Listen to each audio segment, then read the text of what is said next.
जय हिंद फ्रेंड, हिंदी और प्राइड में आप सभी का स्वागत है। यहाँ पे भाषा संबंधी साहित्य प्रश्नोत्तरी श्रृंखला लेकर चल रहे हैं और इसका पहला पार्ट आपने देखा होगा। हमने 25 क्वेश्चन करवाए थे, आज उसका नेक्स्ट पार्ट है। उम्मीद है कि आप सभी भी अच्छे से क्वेश्चन को सॉल्व करेंगे और लास्ट में बताएंगे कि आपका कितना क्वेश्चन जो है वो सही रहा। तो चलिए टेस्ट शुरू करते हैं। पहला क्वेश्चन है कि इनमें से हिंदीतर भाषी राज्य कौन सा है? आ उत्तर प्रदेश, बा मध्य प्रदेश, सा बिहार, दा महाराष्ट्र।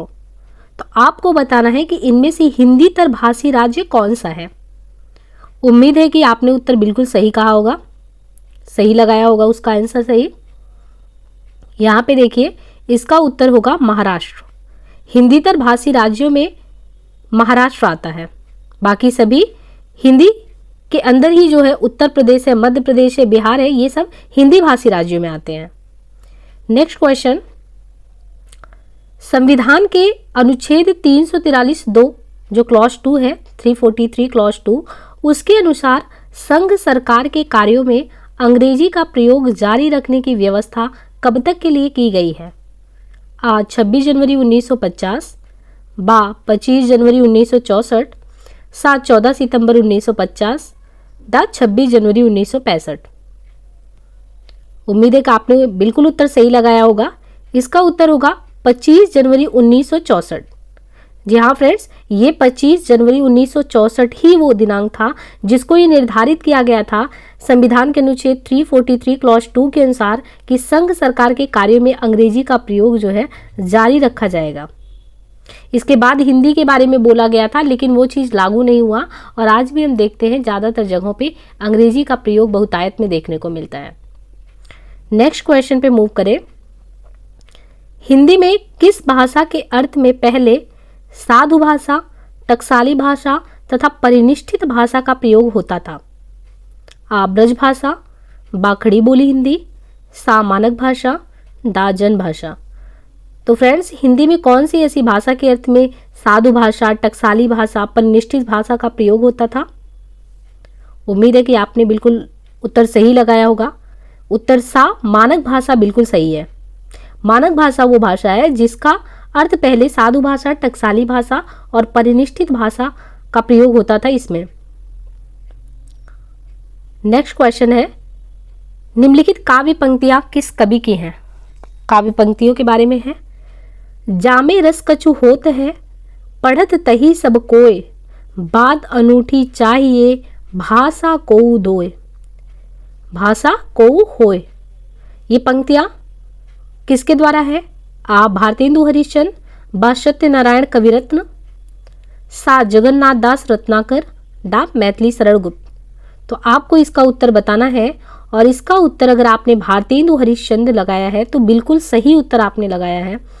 जामे रस कछु होत है, पढ़त ताहि सब कोय, बात अनूठी चाहिए, भाषा को होय, ये पंक्तियां भारतेंदु हरिश्चंद्र का भाषा के संबंध में है। नेक्स्ट क्वेश्चन जो है, हिंदी खड़ी बोली गद्य के विकास में किस साहित्यकार ने महत्वपूर्ण भूमिका निभाई है? आ सदल मिश्र, बा मिश्र बंधु, सा ग्रियर्सन, दा मीर खुसरो। इनमें से आपको बताना है कि हिंदी खड़ी बोली गद्य के विकास में किस साहित्यकार ने महत्वपूर्ण भूमिका जो है वो निभाई है।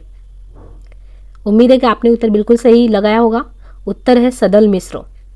सदल मिश्र जो है वो हिंदी खड़ी बोली गद्य के विकास में महत्वपूर्ण भूमिका अदा करने वाले साहित्यकार हैं सदल मिश्र। नेक्स्ट क्वेश्चन देखें, पाणिनि ने किस ग्रंथ के द्वारा भाषा को एक रूपता देने का प्रयास किया है? आ अष्टाध्यायी, बा महाभाष्य, सा योग वशिष्ठ, दा बृहस्पति नीति सार। तो इसमें बताइए कौन सा उत्तर सही होगा। उम्मीद है कि आपने उत्तर बिल्कुल सही बताया होगा। पाणिनि ने अष्टाध्यायी के माध्यम से भाषा को एक रूपता देने का प्रयास किया है।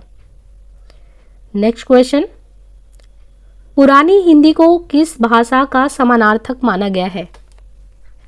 आ प्राकृत भाषा, बा भ्रंश भाषा, सा पाली भाषा, डा लौकिक संस्कृति।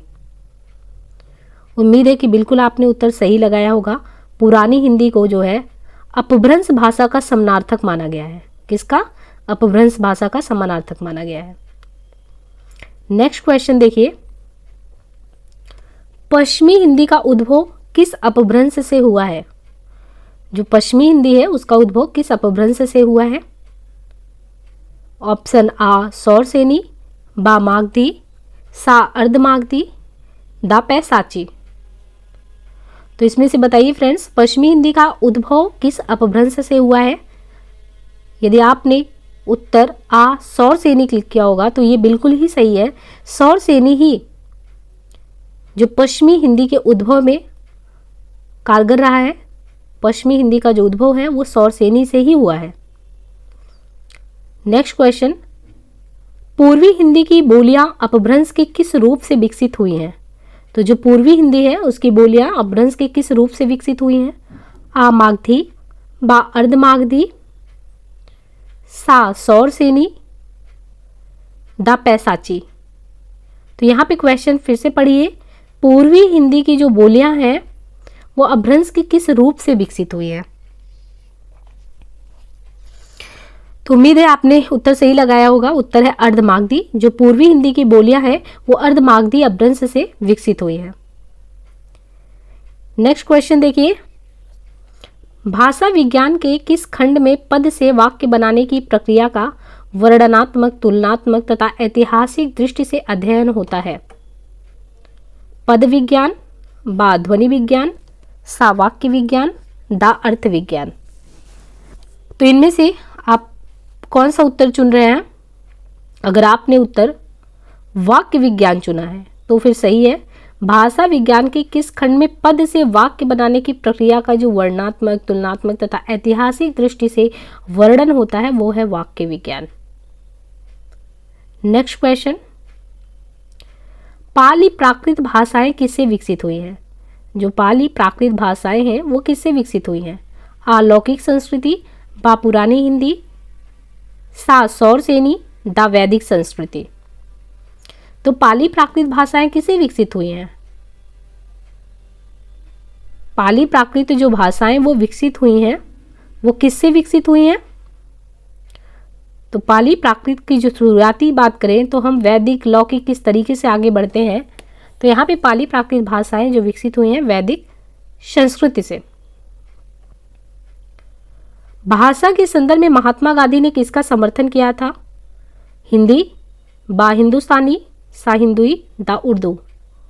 तो यहाँ पे देखिए, भाषा के संदर्भ में जो महात्मा गांधी ने समर्थन किया था वो हिंदुस्तानी का समर्थन किया था। यदि आपने हिंदुस्तानी लगाया होगा तो इसका उत्तर बिल्कुल सही है। हिंदुस्तानी ही वो भाषा है जिसके संदर्भ में महात्मा गांधी ने अपना समर्थन व्यक्त किया था। नेक्स्ट क्वेश्चन, खड़ी बोली का दूसरा नाम क्या है? आ कन्नौजी, बा कौरवी, सा बघेली, दा मगही। तो सोचिए, खड़ी बोली का दूसरा नाम क्या है? खड़ी बोली का दूसरा नाम कौरवी है। कौरवी ही खड़ी बोली का दूसरा नाम है। नेक्स्ट क्वेश्चन देखें, अवधी बोली का केंद्र स्थान क्या है? आ बस्ती, बा बाराबंकी, शा बहराइच, दा अयोध्या। तो इसमें देखिए इसका उत्तर अयोध्या होगा। खड़ी बोली का प्रयोग साहित्यिक हिंदी खड़ी बोली के अर्थ के अतिरिक्त किस अर्थ में होता है? क्वेश्चन है कि जो खड़ी बोली है उसका प्रयोग साहित्यिक हिंदी खड़ी बोली के अर्थ के अलावा किस अर्थ में होता है? आ शुद्ध के अर्थ में, बा दिल्ली मेरठ के आसपास की लोक बोली के अर्थ में, सा लोक साहित्य की भाषा के अर्थ में, दा लोक गीतों की भाषा के अर्थ में। तो यहाँ पे आपको ये समझना है कि खड़ी बोली का प्रयोग जो है वो साहित्यिक हिंदी खड़ी बोली के अर्थ के अलावा किस अर्थ में होता है? तो वो है उत्तर बिल्कुल दिल्ली मेरठ के आसपास की लोक बोली के अर्थ में जो है इसका प्रयोग होता है, उसके अर्थ में प्रयोग होता है।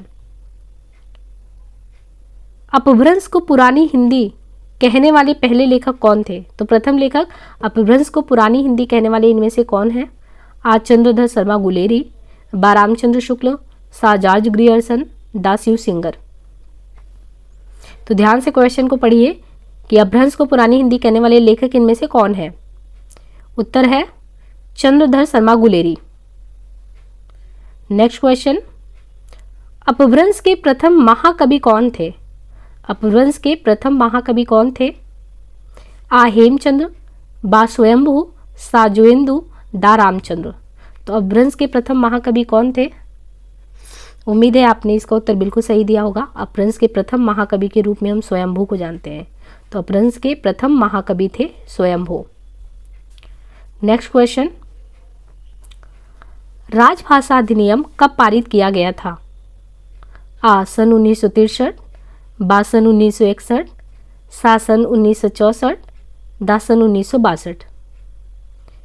तो सोचिए कि राजभाषा अधिनियम जो है वो कब पारित किया गया था।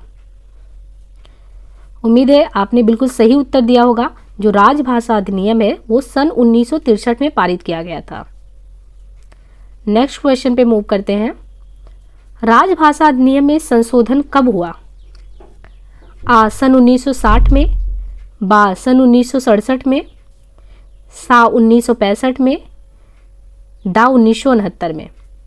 तो आपको उत्तर सही बताना है इसमें से। राजभाषा जो अधिनियम है उसमें संशोधन कब हुआ था? तो यदि आपने उसका उत्तर जो है 1967 लगाया होगा बा उत्तर, तो बिल्कुल सही है। राजभाषा अधिनियम के संशोधन की बात करें तो सन 1967 में इसका संशोधन हुआ था। नेक्स्ट क्वेश्चन पे मूव करें। सन 1955 में राष्ट्रपति ने जिस राजभाषा आयोग की नियुक्ति की उसमें कितने सदस्य थे? तो जो सन 1955 का दौर, उसमें राष्ट्रपति ने जिस राजभाषा आयोग की नियुक्ति की उसमें कितने सदस्य थे? आ 5 सदस्य, बा 11 सदस्य, सा 21 सदस्य, डा 7 सदस्य। तो इस तरीके से अगर देखें तो सन 1955 में जो राष्ट्रपति ने जिस राजभाषा आयोग की नियुक्ति की उसमें कुल 21 सदस्य थे। तो यदि आपने ये उत्तर लगाया होगा 21, तो ये बिल्कुल सही है, 21 सदस्य थे। हिंदी हिंदुस्तानी के भाषा संबंधी विवाद में किसके नेतृत्व में हिंदी की विजय हुई? तो हिंदी हिंदुस्तानी का जो भाषा विवाद था वो किसके नेतृत्व में हिंदी की विजय हुई? आ महावीर प्रसाद द्विवेदी, बा महात्मा गांधी, सा पुरुषोत्तम दास टंडन, डा बाबू शिव प्रसाद। तो जो हिंदी हिंदुस्तानी की भाषा संबंधी विवाद थे वो किसके नेतृत्व में उसका विजय हुआ? आपके अनुसार क्या उत्तर होना चाहिए? उम्मीद है कि आपने बिल्कुल सही बताया होगा। इसका जो उत्तर होगा वो पुरुषोत्तम दास टंडन थे। उनके नेतृत्व में हिंदी की विजय हुई थी। यहाँ नेक्स्ट क्वेश्चन देखिए। पंडित किशोरीदास वाजपेयी ने 19वीं शताब्दी के पूर्वार्ध को किस युग के नाम से अभिहित किया? आ भारतेंदु युग, बा लाल युग, सा खड़ी बोली हिंदी युग, डा आधुनिक युग। तो इसमें से आपके अनुसार क्या उत्तर होना चाहिए? पंडित किशोरीदास वाजपेयी ने 19वीं शताब्दी के पूर्वार्ध को किस युग के नाम से अभिहित किया? तो इसमें उत्तर होगा लाल युग।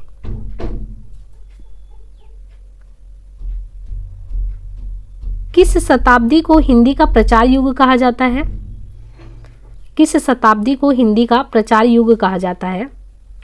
आ 20वीं शताब्दी, बा 18वीं शताब्दी, सा 19वीं शताब्दी, डा 17वीं शताब्दी। तो किस शताब्दी को हिंदी का प्रचार युग कहा जाता है? इसमें उत्तर जो होगा 19वीं शताब्दी जो है वो हिंदी का प्रचार युग का समय कहलाता है। मंडियाली का संबंध किससे है? मंडियाली राजस्थानी से, पहाड़ी से, बिहारी से, पश्चिमी हिंदी से। तो यहाँ पे जो मंडाली है, मंडियाली का संबंध किससे है? मंडियाली का संबंध जो है वो पहाड़ी से है। पहाड़ी से है मंडियाली का संबंध। नेक्स्ट क्वेश्चन है, पूर्वी हिंदी के अंतर्गत कौन सी बोली जो है वो आती है? पूर्वी हिंदी के तहत कौन सी बोली आती है? बांगरू, ब्रजभाषा, मैथिली, अवधी। तो जो पूर्वी हिंदी है उसके अंतर्गत कौन सी बोली आती है? पूर्वी हिंदी के तहत जो है कौन सी बोली इसमें से आती है? अवधी। उम्मीद है कि आपने अवधी ही लगाया होगा, बिल्कुल सही उत्तर लगाया होगा। अब यहाँ पे जो है हिंदी साहित्य का इतिहास करके वो 51 नंबर क्वेश्चन से हम नेक्स्ट पार्ट में करेंगे। उम्मीद है भाषा संबंधी 2 पार्ट हमने करीबन 50 क्वेश्चन किए और आपने अपना स्कोर मिलाना है कि आपका 25 आउट ऑफ 25 ही है। और नेक्स्ट डे हम हिंदी साहित्य के इतिहास से रिलेटेड क्वेश्चन के साथ मिलेंगे। मुझे उम्मीद है कि ये जो सेशन है वो आपके लिए बहुत ही हेल्पफुल रहने वाला है। और चैनल पे हिंदी साहित्य से रिलेटेड प्रीवियस ईयर के क्वेश्चन के काफ़ी वीडियोज उपलब्ध है। प्लीज़ अपनी तैयारी को धार देने के लिए प्रीवियस ईयर क्वेश्चन का सहारा लीजिए। और आज के लिए इतना ही, बाकी मिलते हैं। और प्लीज़ चैनल को लाइक शेयर सब्सक्राइब करना बिल्कुल भी ना भूलें। सो आज के लिए इतना ही, धन्यवाद।